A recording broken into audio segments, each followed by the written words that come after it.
चलिए एक आम सी सिचुएशन के बारे में सोचते हैं। मान लीजिए कोई एक कैफे में बैठा है और अपना लैपटॉप खुला छोड़कर बस 1 मिनट के लिए कॉफी लेने गया है। ये तो हम सबके साथ होता है ना। लेकिन क्या कभी किसी ने सोचा है कि अगर उसी 1 मिनट में कोई मान लीजिए मजाक में ही उस लैपटॉप पर कुछ टाइप कर दे, तो क्या उसे भारतीय कानून के हिसाब से टेक्निकली पूरे 1 करोड़ रुपए का जुर्माना भरना पड़ सकता है? 1 करोड़? ये तो सच में बहुत चौंकाने वाली बात है और मुझे लगता है कि ज्यादातर लोगों को इसका कोई अंदाजा ही नहीं होगा। इसीलिए आज जो हम बात कर रहे हैं वो सिर्फ कंप्यूटर की जानकारी नहीं है, ये तो हमारे डिजिटल जीवन के लिए एक तरह से एक यूजर मैनुअल है। बिल्कुल सही कहा। तो चलिए शुरुआत वहीं से कहते हैं, उस मशीन को समझने से जिस पर हमारी पूरी डिजिटल दुनिया टिकी है। इसे समझने के लिए हम एक एनालॉजी इस्तेमाल कर सकते हैं। सोचिए, एक कंप्यूटर एक डिजिटल किचन की तरह है, सारा काम यही होता है। हाँ, ये एनालॉजी एकदम परफेक्ट है। देखिए, हार्डवेयर और सॉफ्टवेयर ये दोनों एक दूसरे के बिना कुछ भी नहीं है। अगर हार्डवेयर आपकी किचन है, मतलब स्टोव, बर्तन ये सब, तो सॉफ्टवेयर वो रेसिपी बुक है जो बताती है कि बनाना क्या है और कैसे। या फिर और भी आसान शब्दों में कहें तो हार्डवेयर शरीर है तो सॉफ्टवेयर उसकी आत्मा। और अच्छा, इस किचन में काम करने के लिए एक वर्किंग स्पेस भी तो चाहिए ना। बस यहीं पर रैम का काम आता है। रैम मतलब रैंडम एक्सेस मेमोरी। ये ठीक उस किचन के काउंटर टॉप जैसा है जहां आप सारा काम करते हैं, लेकिन ये एक टेम्पररी जगह है। जैसे ही बिजली गई या कंप्यूटर बंद हुआ, ये काउंटर एकदम साफ हो जाता है, सारा डेटा गायब। इसीलिए इसे वॉलेटाइल मेमोरी भी कहते हैं। तो अगर सारा काम काउंटर पे हो रहा है, तो क्या इसे और भी तेज करने का कोई तरीका है? मतलब बार बार काउंटर तक जाने में भी तो थोड़ा वक्त लगता ही होगा। हाँ बिल्कुल, और यहीं पर कैश मेमोरी आती है। कैश मेमोरी को आप समझ सकते हैं जैसे स्टोव के ठीक बगल में रखा हुआ मसालों का डिब्बा। जिन चीजों की जरूरत बार बार पड़ती है उन्हें आप पास ही रखते हैं, है ना? बस कैश मेमोरी भी यही करती है। प्रोसेसर को बार बार रैम तक नहीं जाना पड़ता, जिससे स्पीड बहुत ज्यादा बढ़ जाती है। और रोम, उसका इस रसोई में क्या काम है? रोम का मतलब है रीड ओनली मेमोरी। ये उस किचन की कह सकते हैं कि बेसिक रूल बुक है जिसे बदला नहीं जा सकता। कंप्यूटर को स्टार्ट कैसे होना है, ये सारे जरूरी निर्देश जिसे हम बायोस कहते हैं, वो रोम में ही स्टोर होते हैं। और क्योंकि ये नॉन वॉलेटाइल है, बिजली जाने पर भी इसका डेटा डिलीट नहीं होता।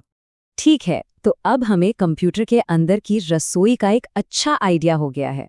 अब बात करते हैं कि हम मतलब यूजर्स इस मशीन से बात कैसे करते हैं, इसे इंस्ट्रक्शंस कैसे देते हैं। पहले के ज़माने में जब कंप्यूटर नए नए थे तो CLI यानी कमांड लाइन इंटरफेस हुआ करता था। एक काली सी स्क्रीन जिस पर आपको कोड जैसी कमांड्स टाइप करनी पड़ती थीं। जाहिर है ये सिर्फ एक्सपर्ट्स के बस की बात थी। लेकिन फिर आया एक बहुत बड़ा बदलाव, GUI मतलब ग्राफिकल यूजर इंटरफेस, जैसा कि आजकल विंडोज़ में होता है। स्क्रीन पर आइकन्स आ गए, बस माउस से पॉइंट करो और क्लिक करो। इसी एक चीज़ ने कंप्यूटर को लैब से निकालकर हर घर तक पहुंचा दिया। अच्छा, तो जब कंप्यूटर हर घर में आ गए तो जाहिर है फाइलों का ढेर भी लग गया। हम सब रोज फाइलें बनाते हैं, डिलीट करते हैं, लेकिन मेरा सवाल ये है कि जब हम रिसाइकल बिन को एम्प्टी करते हैं तो क्या वो फाइल वाकई हमेशा हमेशा के लिए खत्म हो जाती हैं? ये एक बहुत बड़ा मिथ है। सच तो ये है कि जब आप रिसाइकल बिन खाली करते हैं तो डेटा असल में डिलीट नहीं होता। होता ये है कि ऑपरेटिंग सिस्टम बस उस फाइल तक पहुंचने का रास्ता, मतलब उसका एड्रेस, अपनी लिस्ट से हटा देता है। वो डेटा हार्ड ड्राइव पर तब तक पड़ा रहता है जब तक कि उसकी जगह पर कोई दूसरी नई फाइल आकर उसे ओवरराइट न कर दे। ओके, तो अब एक अकेले कंप्यूटर की दुनिया से बाहर निकलते हैं और उस बड़े से जाल यानी नेटवर्क की बात करते हैं जो इन सारी मशीनों को आपस में जोड़ता है। और इस नेटवर्क की दुनिया में सबसे बड़ा इंकलाब तो मोबाइल टेक्नोलॉजी लेकर आई है। हम सब ने वो सफ़र देखा है। 2G पर बेसिक डेटा, फिर 3G पर थोड़ा तेज़ इंटरनेट, 4G ने HD वीडियो स्ट्रीमिंग मुमकिन की, और अब है 5G का ज़माना। पर 5G सिर्फ स्पीड की बात नहीं है। इसका असली कमाल है इसकी लो लेटेंसी, मतलब लगभग 0 रिस्पॉन्स टाइम। इसी की वजह से भविष्य में रिमोट सर्जरी और ड्राइवरलेस कारें हकीकत बन पाएंगी। शिक्षक, जब सब कुछ डिजिटल और वायरलेस हो रहा है तो फिर हम इन डिजिटल डॉक्यूमेंट्स पर यकीन कैसे करें? कोई भी किसी के साइन कॉपी कर सकता है। इसी प्रॉब्लम को सॉल्व करने के लिए डिजिटल सिग्नेचर बनाए गए हैं। और ये पेन से किए गए साइन की कोई स्कैन की हुई फोटो नहीं होती। इसके पीछे क्रिप्टोग्राफी की बहुत कॉम्प्लेक्स मैथ्स होती है जो किसी भी डॉक्यूमेंट के असली होने की गारंटी देती है। छात्र, इसे समझने के लिए हैश फंक्शन को जानना जरूरी है। आप इसे एक तरह का डिजिटल फिंगरप्रिंट जनरेटर समझ सकते हैं। मान लीजिए आपके पास 100 पेज का एक कॉन्ट्रैक्ट है। जब आप उसे हैश फंक्शन से प्रोसेस करते हैं तो वो एक यूनिक कोड बनाता है, एक फिंगरप्रिंट जो सिर्फ और सिर्फ उसी डॉक्यूमेंट का होता है। अब सोचिए, कोई हैकर आता है और उस 100 पेज के कॉन्ट्रैक्ट में पेज नंबर 99 पर जाकर सिर्फ एक कॉमा बदल देता है। बस एक कॉमा, एक ऐसा बदलाव जिसे आंखों से पकड़ना लगभग नामुमकिन है।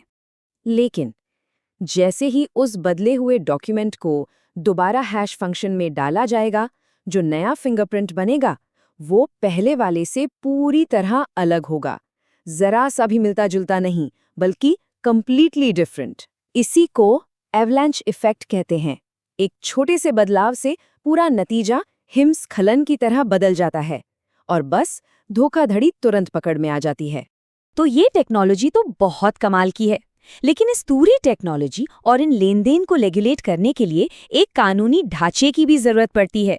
और भारत में ये काम करता है हमारा आईटी एक्ट 2000। जी, और ये वही कानून है जिसकी बात हमने बिल्कुल शुरुआत में की थी। इसका सेक्शन 43 साफ साफ कहता है कि अगर कोई बिना इजाज़त किसी के कंप्यूटर सिस्टम को एक्सेस करता है तो उसे 1 करोड़ तक का जुर्माना देना पड़ सकता है। इसी तरह सेक्शन 66 हैकिंग के लिए है, जिसमें 3 साल तक की जेल हो सकती है, और सेक्शन 67 और 72 ऑनलाइन अश्लील सामग्री और प्राइवेसी के उल्लंघन जैसे मामलों को देखते हैं। शिक्षक, लेकिन ये कानून तो सन 2000 का है। टेक्नोलॉजी तब से बहुत बदल गई है। क्या ये आज भी उतना ही रेलेवेंट है? ये बहुत जरूरी सवाल है। और इसी बात को ध्यान में रखते हुए 2008 में इसमें एक बड़ा संशोधन किया गया था। इस अमेंडमेंट के जरिए इसमें फिशिंग, आइडेंटिटी की चोरी और साइबर आतंकवाद जैसे नए जमाने के अपराधों को जोड़ा गया, ताकि कानून वक्त के साथ चल सके।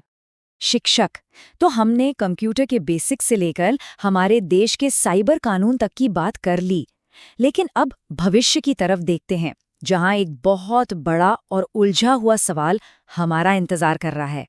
छात्र, हमने कंप्यूटर के डिजिटल किचन से अपनी बात शुरू की और भारत के आईटी एक्ट तक पहुंचे, लेकिन एक बात तो तय है, टेक्नोलॉजी कभी एक जगह नहीं रुकती। बिल्कुल, देखिए, आज का ऑटोमेशन जो है वो सिर्फ हमारे दिए गए इंस्ट्रक्शंस को फॉलो करता है, लेकिन कल का आर्टिफिशियल इंटेलिजेंस या एआई वो सिर्फ इंस्ट्रक्शन फॉलो नहीं करेगा, वो अपने फैसले खुद लेगा। और यहीं पर सबसे मुश्किल सवाल खड़ा होता है। सोचिए, अगर कोई एआई खुद से कोई फैसला लेके कोई क्राइम कर देता है, तो फिर जिम्मेदार कौन होगा?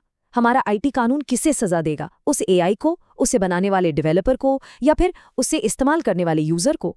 ये एक ऐसी गुत्थी है जिस पर आज पूरी दुनिया में बहस हो रही है, और यही सवाल शायद हमारे डिजिटल भविष्य की सबसे बड़ी कानूनी और नैतिक चुनौती बनने वाला है।